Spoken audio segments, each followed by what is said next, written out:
Okay, our next speaker is Dr. Rania Hodhod.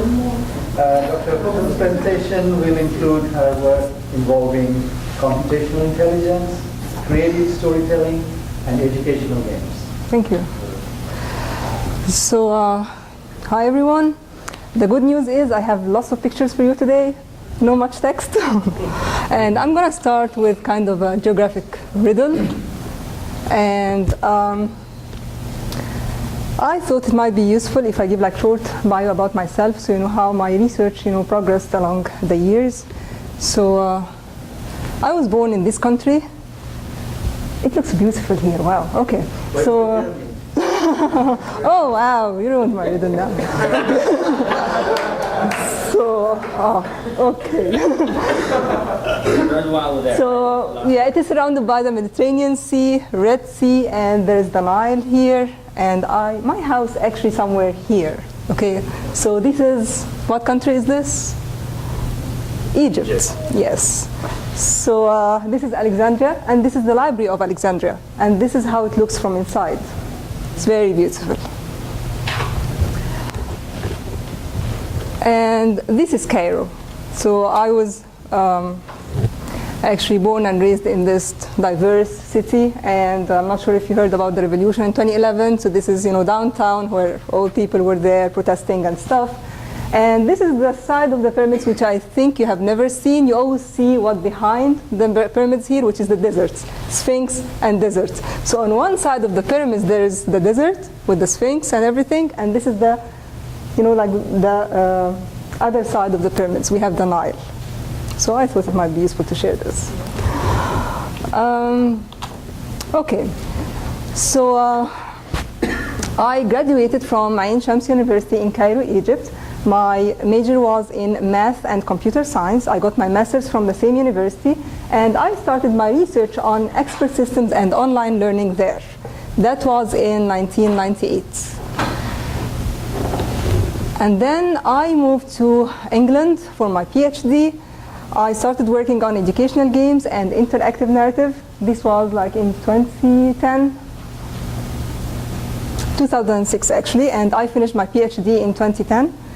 And then I returned back to Egypt, worked for 1 year as a professor there, and then I moved to Georgia Tech for 2 years as a postdoc, and I started working on computational intelligence and digital improvisation. One common thread between all these research topics actually is they are all intelligent systems. And I ended up here, and I'm actually still working on the same topics. I'm still doing research in mostly the same topics. And one of my current research projects is on computational intelligence, in particular on a topic or a concept called conceptual blending. Since I don't have enough time to explain what this concept is, I thought it might be more useful for you guys to tell me what this concept is after watching this video. Good.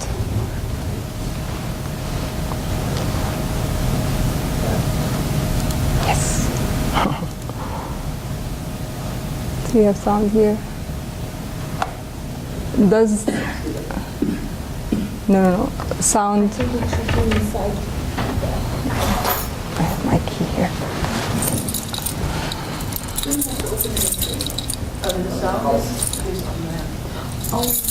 Oh yeah.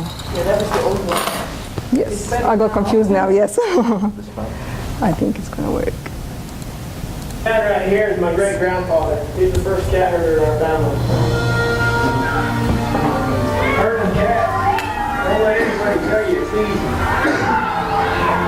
Anybody can herd cattle, holding together 10,000 half wild short hairs. That's another thing altogether. Being a cat herder is probably about the toughest thing I think I've ever done. I got this one this morning, right here. And if you look at his face, it's just ripped to shreds, you know? You see the movies, you hear the stories. I'm the dream. Not everyone can do what we do. I wouldn't do nothing else. It ain't an easy job, but when you bring a herd into town and you ain't lost but one of them, ain't a feeling like in the world.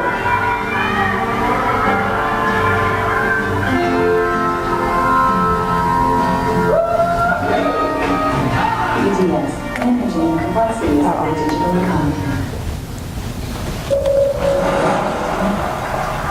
Okay, so what was going on here? Like, anyone please? An amalgam of crazy stuff. Yes, ma'am, do you want to add something? Go ahead. Mixing like the concept of cattle herding with something silly and unregulated text. So yes, we actually borrowed some of the features out of cow herding and embedded it into cat herding. So this is exactly what I'm trying to do. The other one. Not herding cats. From the bottom, the other one. Sorry. No. Thank you. Okay, so pretty much we are trying to borrow concepts or features of one concept and embed it into another concept to create new concepts. And we are trying to apply this on social scripts. So let me show you how we define a social event.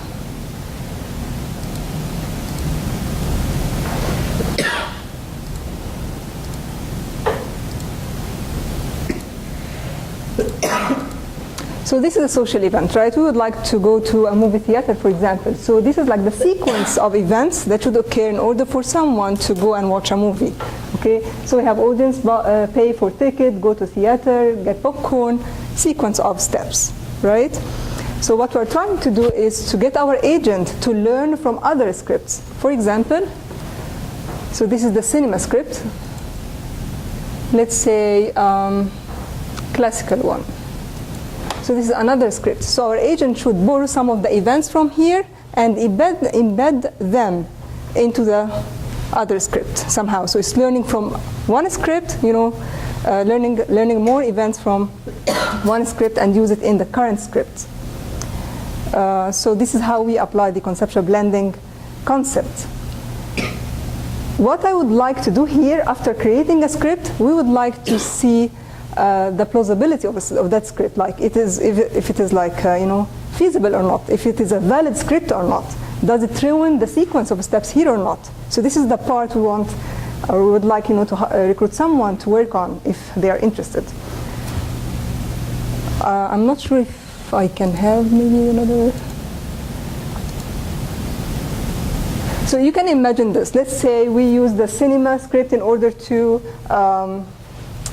expand this script, right? There will be like an outcome script. How do you judge it is still valid script? How about, for example, because like the events was switched somehow, it will not be valid anymore. So this is the point. How can the agent tell it is still a valid script? So this is what we would like to continue working with on this. The other projects is educational games. So what is an educational game? It is pretty much a game, but with purpose. It has some learning objectives. We would like to teach something through playing the game. And we developed 2 games. This is one of them.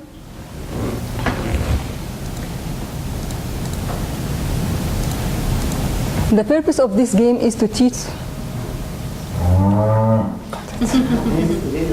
It is a cow, yes. Now we are sure. Yes, and I'll just go quickly and collect. Yes, here.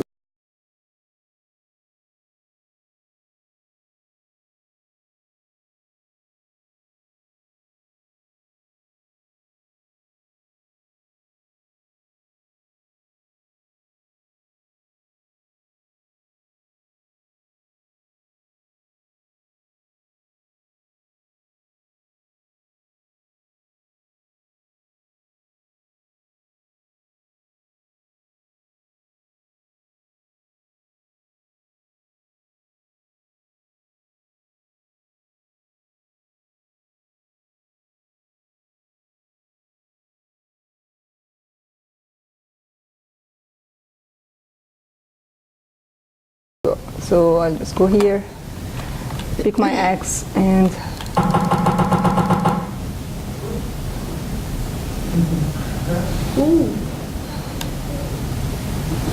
there's a pig there. I'm not gonna go and get it, but anyway,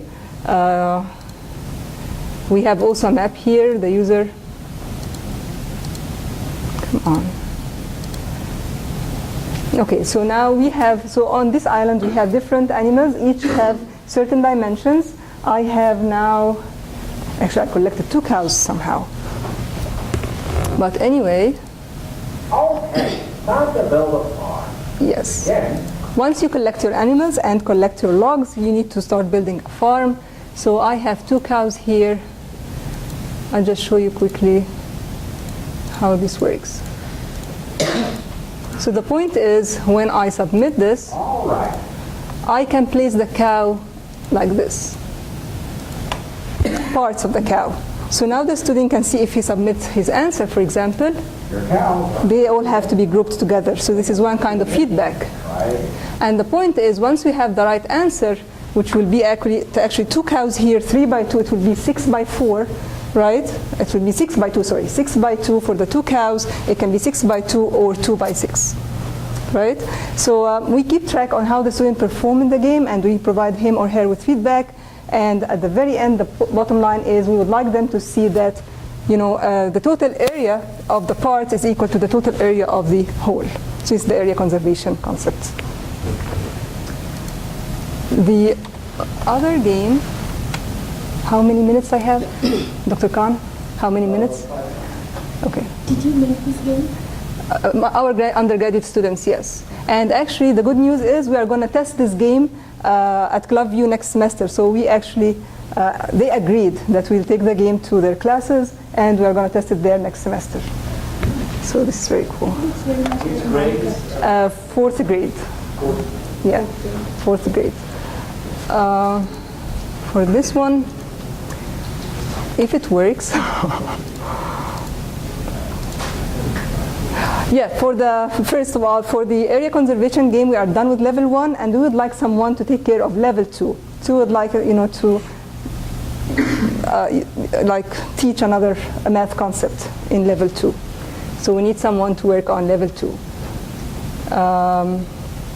You don't have to be already knowing Unity if you are just interested in learning how to work with Unity game engine. You are welcome to join, you know, our research team.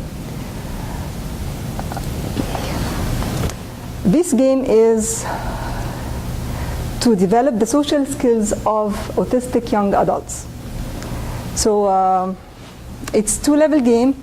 The first one has been developed by one of our students and 2 of our alumni, and it's actually here where you can roam around in this environment. There are some constraints or some restrictions, for example, or some rules. Let's say at the very beginning you tell the player you can interact with the dog, you cannot interact with the cat. So the cat is a distractor here. So we would like, you know, to help our autistic students to be on track. They want to go from here to the school in 5 minutes, for example. They don't have to be distracted. This is just a prototype, you know, for that one. And I crashed it. But anyway, yes, we are working on the 2nd level now. This one is still under development, but we started also working on the 2nd level, which is school environment, like this school, where we have a teacher and we have the player, and we're trying to teach our students how to interact with the instructor, how to interact with their colleagues. So in other words, just to develop their social skills a bit.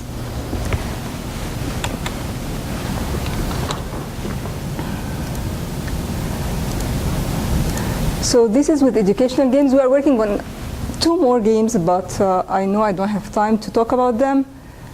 So I'll just move to the next research topic, which is interactive narrative.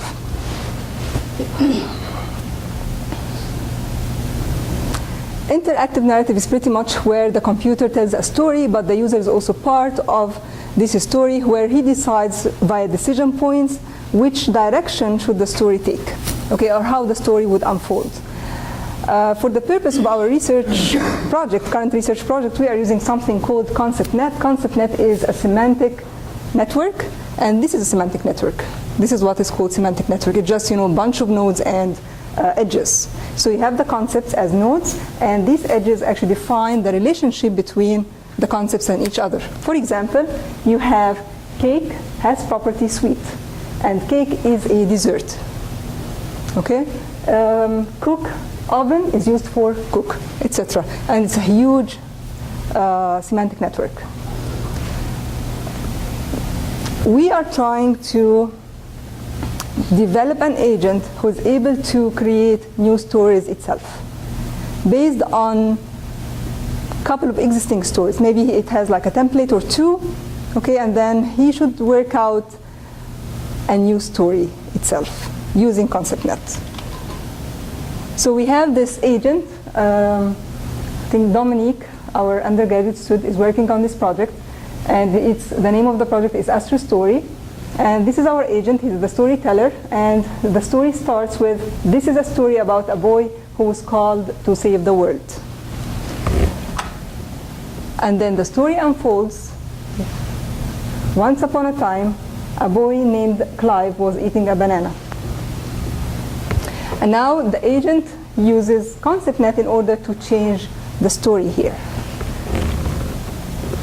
So now it is, once upon a time, a boy named Jack instead of Clive was eating an apple, or a apple instead of banana, and here the name Jack and apple has been retrieved from the ConceptNet.